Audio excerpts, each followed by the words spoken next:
in some way or another, when you have a circumstance that arises in your life that reminds you of it, you'll respond in a similar way to what the character does.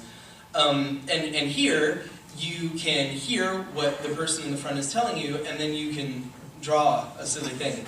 And that's that sort of same receptive attitude. So what happens here, and I changed this word beforehand, and somehow or another didn't get into my edit of my PowerPoint. But activity theory, what activity theory does is activity theory, I wouldn't so much say validates, that was something that we were talking about when we were practicing this, I wouldn't say it validates every part of the writing process as much as it acknowledges every part of the writing process. And I think that'll look right on the next slide, but I don't want to ruin the next slide before you get.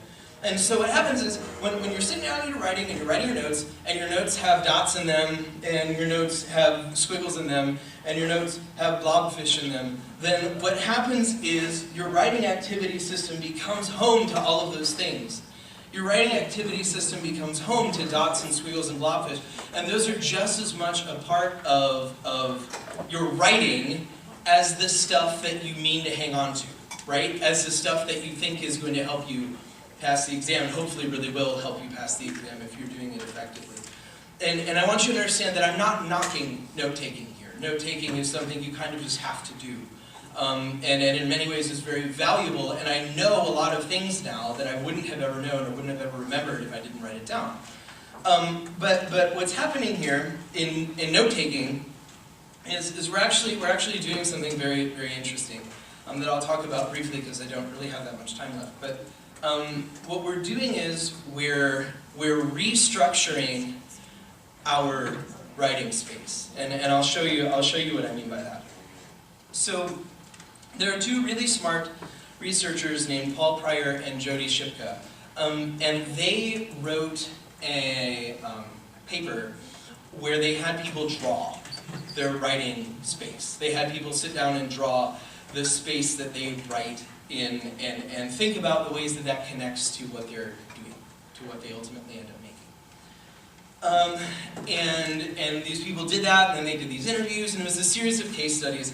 And you do not have to remember this verbatim, but just in case it comes in handy for you in the future, what they called this was an ESS&P, an environment structuring, and I don't remember the other S, but it doesn't matter because I'm only talking about structuring. An environment structuring practice.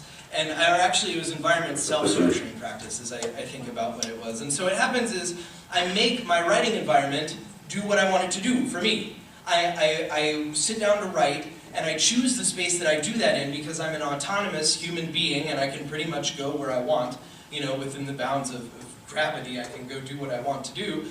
And so the way that I craft that space for myself affects the thing I write, right? So you can see this up here. You know, the laundry hasn't been done because I've been writing. And the toys are over the floor because I've been writing. And the fish, you know, are over there because I can go look at them when I can't look at the computer screen anymore. And all of this place has been set up for me so that I can write effectively and make the kinds of things that I want to make and do the kinds of things that I want to do. And so what you're doing when you structure your writing environment is you're structuring your writing self, right?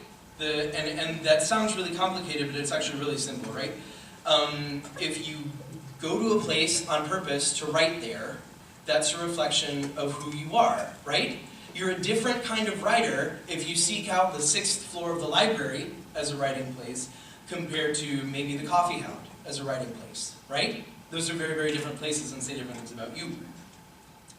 So, when you doodle in your notes, that's what you're doing. That's actually what you're doing. You're taking a social situation in which you, to all outward intents and purposes, do not have options, and making your own. You're actually restructuring your writing space, your writing environment, and turning it more into the kind of space that you want for it to be. Because you can't, I mean you could, but it would be weird, right? If you guys all just got up and moved and like stood on at the sides of the room instead of sitting where you are. You could do that, but that would be a very strange social experience for all of us. Whereas doodling in your notes is something you can do privately and quietly and subversively, but it's you recreating your space for yourself. It's you turning your writing space into something that works for you, because what was going on before just wasn't doing it. And so that's the idea here, is that doodling actually allows an element of chaos into this otherwise really sort of logical, utilitarian act of just trying to remember stuff. So the professor will write one of the first 2 letters of the alphabet on my paper, instead of the next 3 to 5. That the idea is this sort of lets creativity enter your learning environment and lets you take what you're given and make something of yourself. Make your own thing and do your own thing with it. So there's a couple brief conclusions that I'll come to here, and then I'll be done talking to you for now. But what happens is you structure your writing space to suit your writing identity, your writing self. And when that's not possible, when the social situation doesn't let you do that, or at least it doesn't let you do that without doing something really, really weird, then you do this other really weird thing, but you can keep it to yourself. And you doodle, and doodling lets you restructure your mental space and turn it into your own thing. And I do want to indicate, this can go too far, and we probably all had that experience where distraction really led you astray and you got a C because you had all the time in the world to do it and you just did it wrong because you were on binge watching something, House of Cards or Jessica Jones or something like that. I just finished that. But that's the idea, right? Is that doodling is letting you remake your space. But there's one last conclusion for you that I'll briefly share, because it has a llama in it. And what I really want for you to understand is that doodling means that you get to accept your writing identity as you are, and not as your idealized, perfect student version of yourself. That everybody does this to one degree or another, and if you take notes electronically, you're not doodling, but you're probably distracted in some other way. And what distraction means is that you get to accept every part of what you're making as part of the writing process, as part of the learning process. And these things are maybe not connected in a way that you can understand to what you're ultimately going to create, or to what's ultimately going to come out of you when you actually sit down to do the graded thing. But that it is still a part of your writing self and a part of your writing identity. And there's nothing wrong with accepting that and moving on to the next page of the notebook. So that's everything I have to say about notes and doodles and llamas, unless anyone has questions later on. Thank you.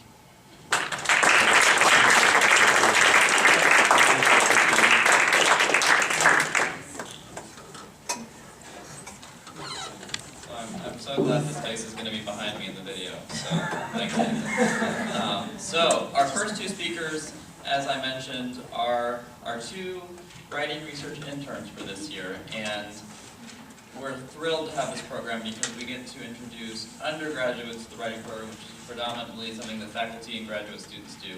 And this is a program we're going to continue next year, and this will actually be the first year that the program is the same as the previous year. We've changed it every year. So basically, they get paid an amount of money, and they write grassroots articles for us, and they do all kinds of projects to give them real job experience. And so, if you are interested in becoming an intern, that is something that can happen. And all you have to do would be to go to iscwriting.com and check out our materials. But our next speaker, well, I should say, that these articles that you learned about are not yet in the journal. But our next speaker is one of our published grassroots writing research authors. And so his article was in the previous issue of the journal. And I have to say, The other instructors might not back me up on this, but it was a universally popular article because of its content.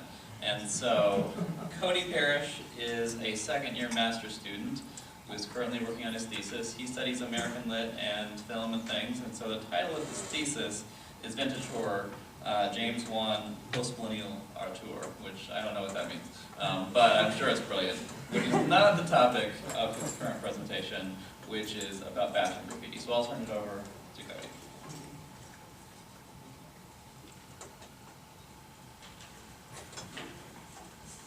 Alright, so I'm basically just the Shithouse Poet Strikes Again, Trials and Revelations of Bathroom Writing Research.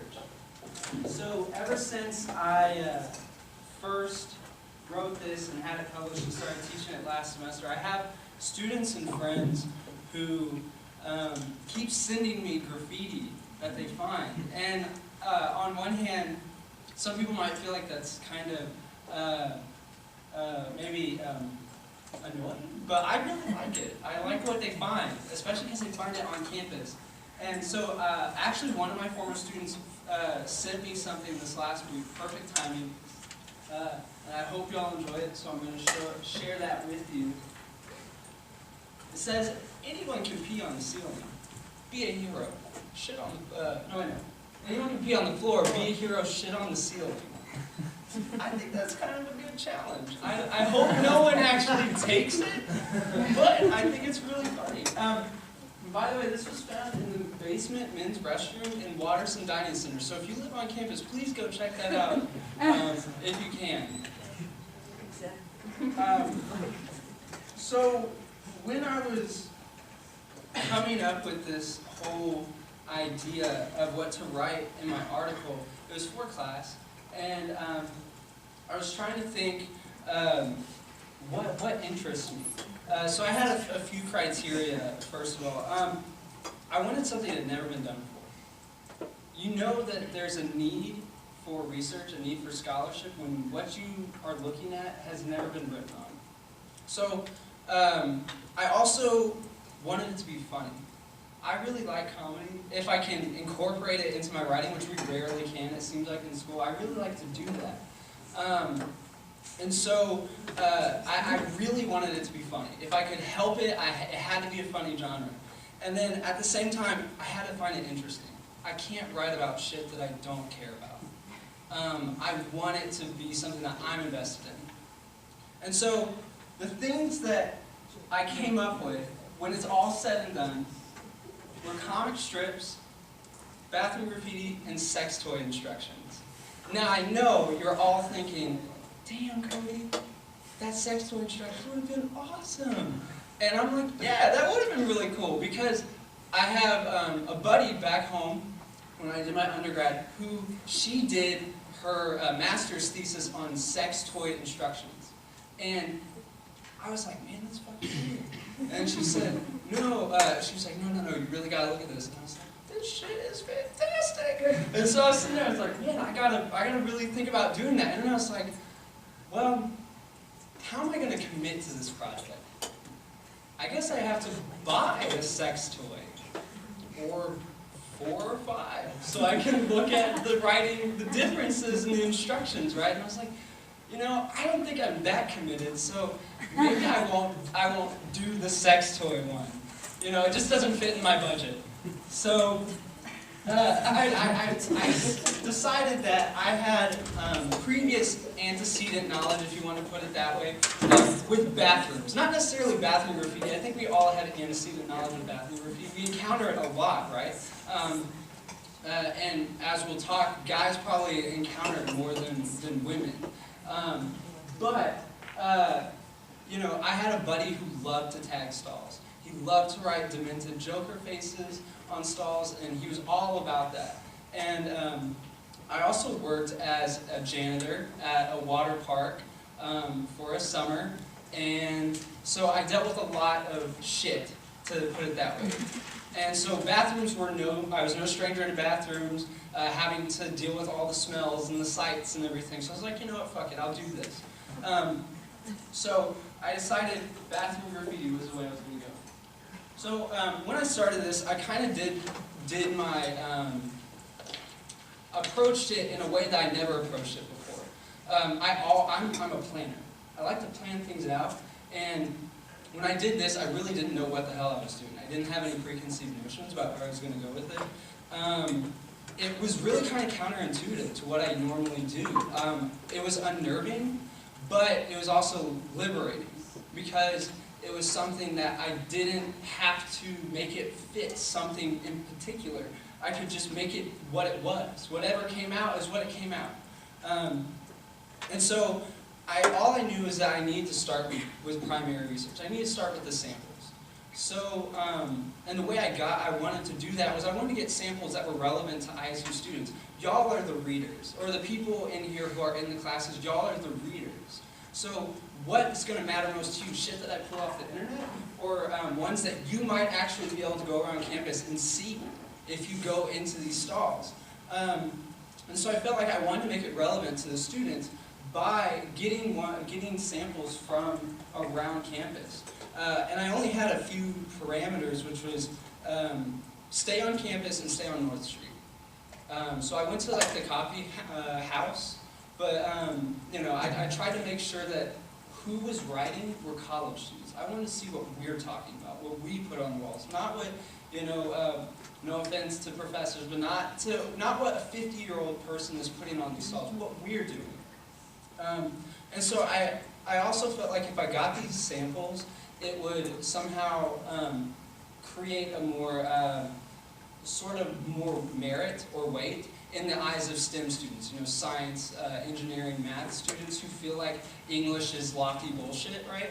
So I felt like if I had all these samples, then it would be like, oh, there's empirical data. This has something around it. So, you know, I took a very glamorous approach to this. I just grabbed a pen and a notepad and I went into bathroom stalls. Like, I didn't waste any time. I just started looking in the stalls.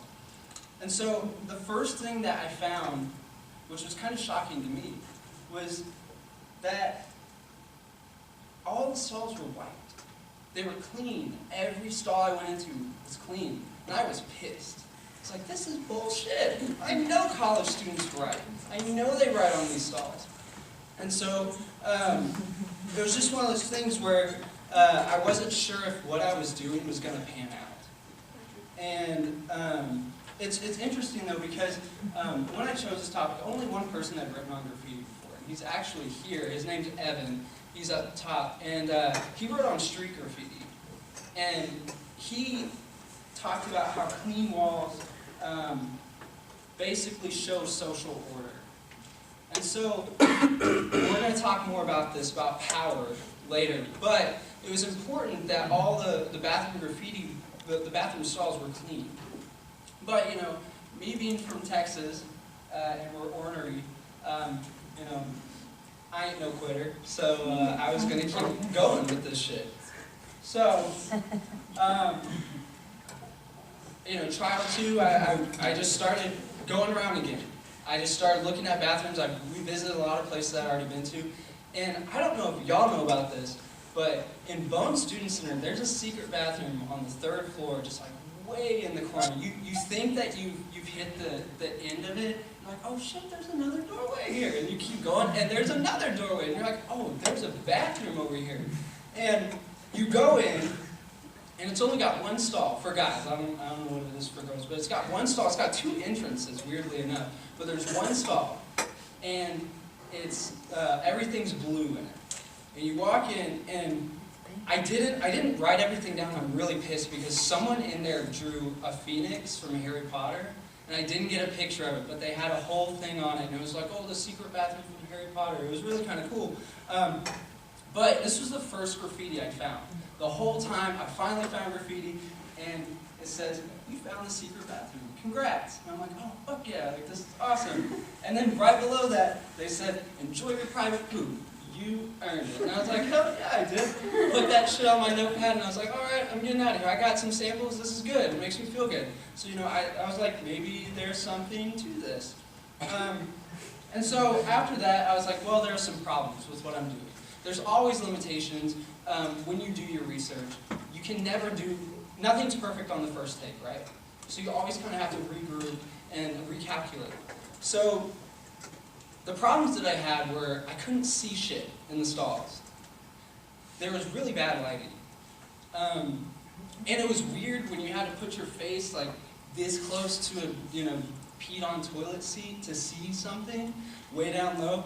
And then there was, it was too time consuming. I had this lofty goal of looking in every bathroom, every stall in every bathroom in every building on campus. And I was like, that's impossible. It's not gonna happen. So I decided, well, and then the last problem was I couldn't look in women's restrooms. I mean, I could, but I was feeling like, there's a sort of constant negotiation between like, how willing am I to look like a creeper? And I decided that I didn't really want to risk it too much. And so, these were the problems that I was coming up with. And so the solutions was I brought a mini flashlight, helped with the lighting. I didn't check administration buildings. All I did was I looked at buildings that students would actually occupy. I didn't, and not, faculty, professors or anything. I really wanted just the bathrooms I knew students would go to.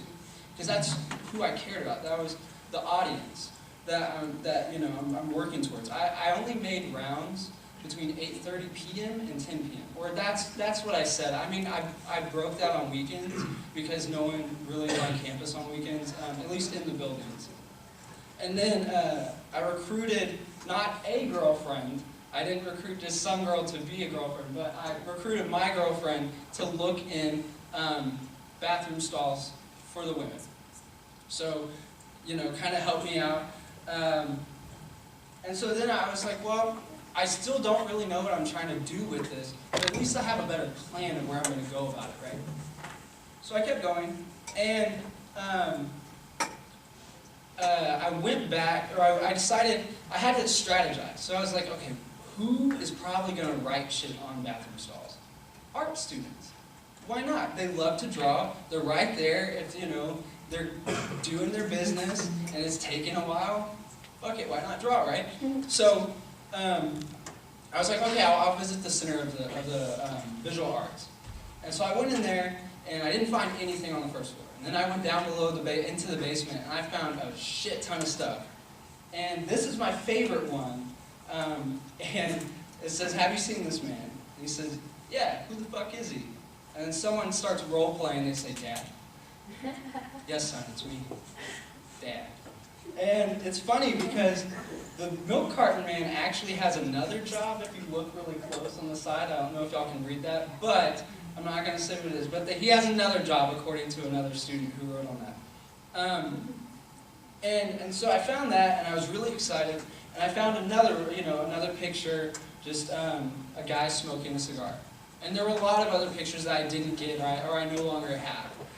But there was a lot of stuff in the Center of Visual Arts. And then I also went to other bathrooms. I started finding a lot of graffiti. It just took a little bit.